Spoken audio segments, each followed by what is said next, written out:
অন্তর্বর্তী সরকার দেশি বিদেশি বিনিয়োগের চাকা সচল করতে না পারলেও তুরস্কের সহযোগিতায় দেশে অস্ত্র তৈরির কারখানা স্থাপনের লক্ষ্যে কাজ করছে, তাও একসঙ্গে দেশের দুই জায়গায়, চট্টগ্রামে এবং নারায়ণগঞ্জে। হঠাৎ অস্ত্র কারখানার ব্যাপারে এত উৎসাহী কেন প্রফেসর ইউনূসের সরকার? কোথায় ব্যবহার হবে বা বিক্রি হবে এখানে উৎপাদিত অস্ত্র? প্রশ্ন উঠেছে, অন্তর্বর্তী সরকারের আসল উদ্দেশ্যটা কি? আসসালামু আলাইকুম, লিডস নিউজে আপনাদের প্রত্যেককে স্বাগত জানাচ্ছি। দর্শক, আপনারা জানেন অন্তর্বর্তী সরকার একটি স্বাভাবিক সরকারের মতো সব কাজে সব দিকেই মনোযোগ দিচ্ছে এবং কখনো কখনো যা তাদের করা উচিত নয় এমন কাজও করছে। এ নিয়ে অনেক বিতর্ক হচ্ছে, সমালোচনা হচ্ছে। তারা বিনিয়োগের নামে চোখ ধাঁধানো সম্মেলন আয়োজন করছেন, যদিও বলার মতো কোনো বিনিয়োগ এখনো আসেনি। উল্টো দেশের চালু অনেক শিল্প প্রতিষ্ঠান একের পর এক বন্ধ হয়ে যাচ্ছে, শিল্পাঙ্গনে বেকারত্ব বাড়ছে। এমন প্রেক্ষাপটে জানা গেছে বাংলাদেশ ও তুরস্ক চট্টগ্রাম ও নারায়ণগঞ্জে যৌথ প্রতিরক্ষা উৎপাদন সুবিধা স্থাপনের লক্ষ্যে কাজ শুরু করেছে। বিডার নির্বাহী চেয়ারম্যান চৌধুরী আশিক মাহমুদ বিন হারুন ইতিমধ্যে তুরস্ক সফর করেছেন, আপনারা অনেকেই জানেন। এই সফরকালে মিস্টার হারুন তুরস্কের শীর্ষ প্রতিরক্ষা প্রতিষ্ঠান mechanical and chemical industries corporation MKE পরিদর্শন করেন। এই প্রতিষ্ঠান অ্যাসল্ট রাইফেল, গোলা বারুদ, আর্টিলারি সিস্টেম, এরিয়াল বোমা, ল্যান্ডমাইন, বিস্ফোরক, হাউইটজার, আর্টিলারি রকেট এবং মিসাইল নির্মাণে বিশেষজ্ঞ। মিস্টার আশিক MKE নির্মিত KN-12 7.62 × 51 mm স্নাইপার রাইফেল, বিভিন্ন অ্যামুনিশন এবং 155 mm সেলফ প্রপেলড হাউইটজার পরিদর্শন করেন। এই কারখানায় প্রবেশাধিকার সীমিত হলেও বিডা প্রধান চৌধুরী আশিক এবং তার সফর সঙ্গীদের MKEর উৎপাদন ফ্লোর, পরীক্ষামূলক ক্ষেত্র, আর্টিলারি সিস্টেম, এনার্জেটিক্স এবং ছোট অস্ত্রের উপর ক্লাসিফাইড ব্রিফিংয়ে বিরল প্রবেশাধিকার দেওয়া হয়। এটি একটি বিরল সৌভাগ্য বটে। আশিক চৌধুরীর তুরস্কের অস্ত্র কারখানা পরিদর্শনের একাধিক ছবি সামাজিক যোগাযোগ মাধ্যমে ভাইরাল হয়েছে, হয়তো আপনিও দেখে থাকতে পারেন। ছবিতে তাকে তুরস্কের তৈরি অত্যাধুনিক রাইফেল হাতে দেখা গেছে। বিডা চেয়ারম্যান আশিক চৌধুরী বলেছেন, আমাদের একটি লং টার্ম প্ল্যান আছে, যেটি শুরুতে আমি বললাম। কি তাদের কাজ, কি তাদের ম্যান্ডেট, কি তাদের পরিকল্পনা? তিনি বলছেন, আমাদের একটি লং টার্ম প্ল্যান আছে। ভবিষ্যতে একটি বিশেষায়িত মিলিটারি ইকোনমিক জোন গঠনের পরিকল্পনা রয়েছে, যা শুধু অভ্যন্তরীণ চাহিদা পূরণ নয়, বরং আঞ্চলিকভাবে সামরিক সরঞ্জাম রপ্তানির পথও খুলে দিতে পারে। এছাড়া বাংলাদেশে টেকনোলজি ট্রান্সফারের মাধ্যমে একটি প্রপার ডিফেন্স ইন্ডাস্ট্রি গড়ে তোলার চেষ্টা করছে অন্তর্বর্তীকালীন সরকার।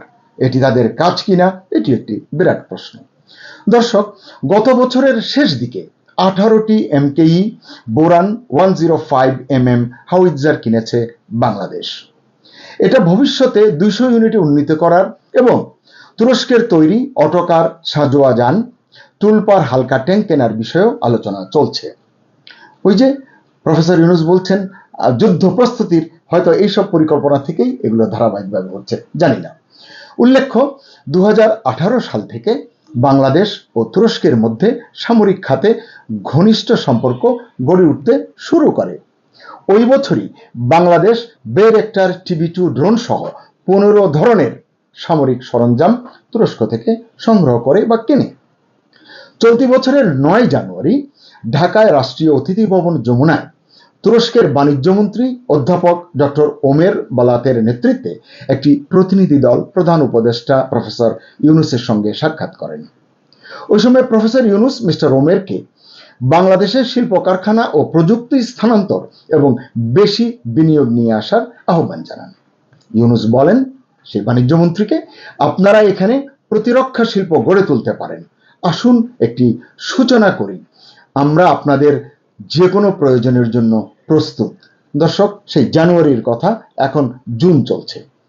প্রধান উপদেষ্টা গত আগস্টে তুরস্কের প্রেসিডেন্ট রিসেপ তাইয়েপ এরদোয়ানের সঙ্গে টেলিফোনে আলাপ করেছেন, এটি আমরা জানি। এরপর গত অক্টোবরে তুরস্কের 8 সদস্যের একটি প্রতিনিধি দল বাংলাদেশ সফর করেছে। অর্থাৎ এই যে অস্ত্র কারখানা তৈরির বিষয়টি যে হুট করে হয়েছে, বিষয়টি কিন্তু এমন নয়। এটি একটি সুপরিকল্পিত পরিকল্পনার ধারাবাহিক স্টেজে আমরা আছি বা এসেছি।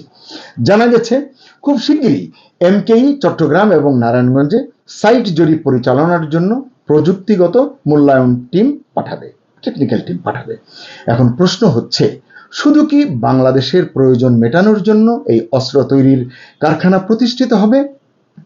এ বিষয়ে তেমন জানাশোনা নেই আমার, তবু সাধারণ নাগরিক হিসাবে জানতে চাই এখানে এ ধরনের কারখানার ভায়াবিলিটি কতটা বা কেমন হবে, কোথায় বিক্রি হবে এখানে উৎপাদিত সামরিক সরঞ্জাম সমূহ, নাকি এর পেছনেও আছে কোনো সুগভীর পরিকল্পনা?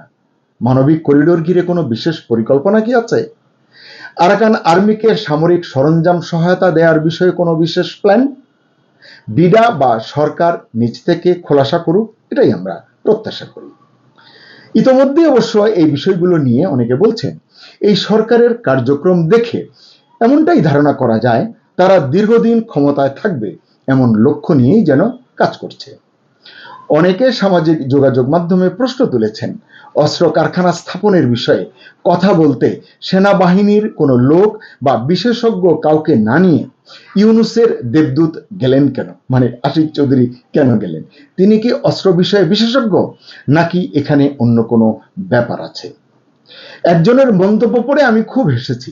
তিনি লিখেছেন, অচিরেই ভারতীয় মিডিয়া জানাবে আশিক চৌধুরী ভারতের জন্য হুমকি হয়ে উঠেছেন।